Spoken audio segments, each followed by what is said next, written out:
Parents think all the things that they could not do, they must achieve through their children.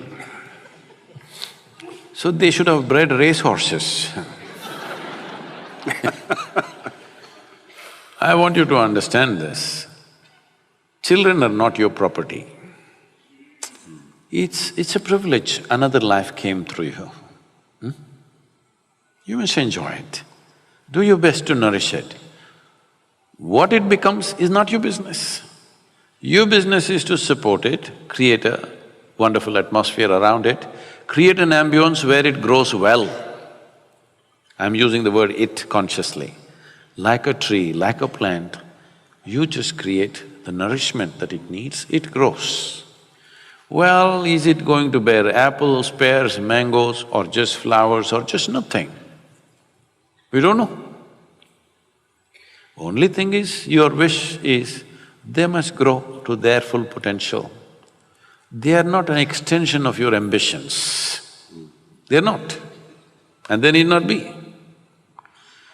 So, this is because people think they own their children. No, they're not your property.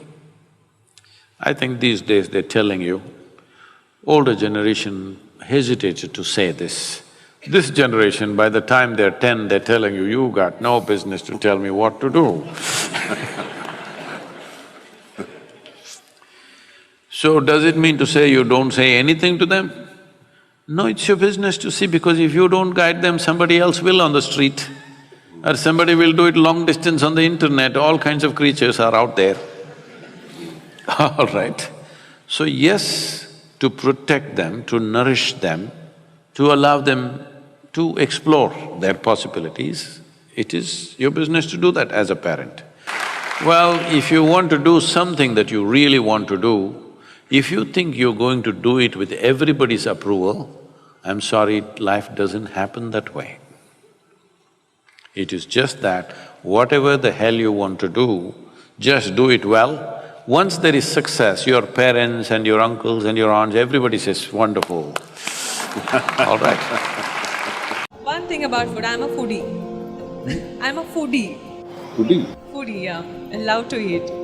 So, during shoots, yeah, I avoid, but when I'm at breaks, yeah, I hog on food. But I'm an animal lover too. Oh, so that's why you eat them? No. You should drop this idea of being a foodie. We all eat food.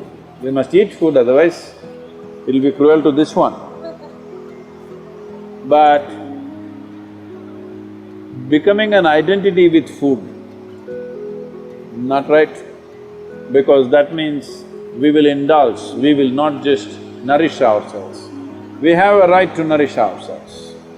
As a life, we have a right to nourish ourselves because this is how the food cycle is in the world.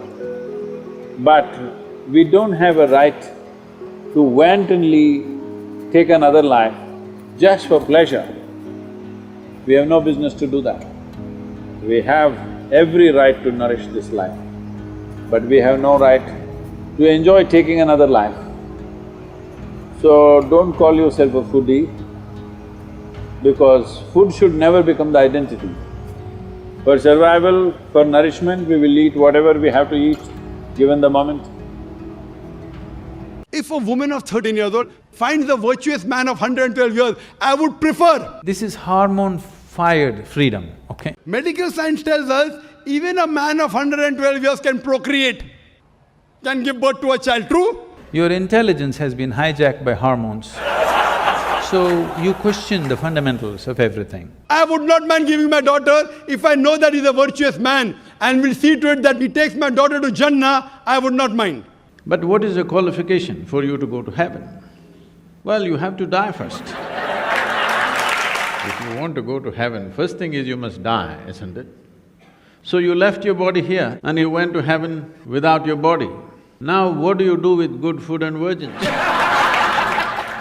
Anything that doesn't fit into your logic, you will reject. In this, you rejected the entire cosmos. Surah Nisa chapter 4 verse number 34. When you beat your wife, you should not beat on the face. When you beat your wife, there should be no mark left on her body.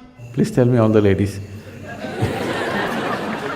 In Islam, wife bashing is prohibited. It is daraba means beat her lightly. That means first you tell her she's wrong.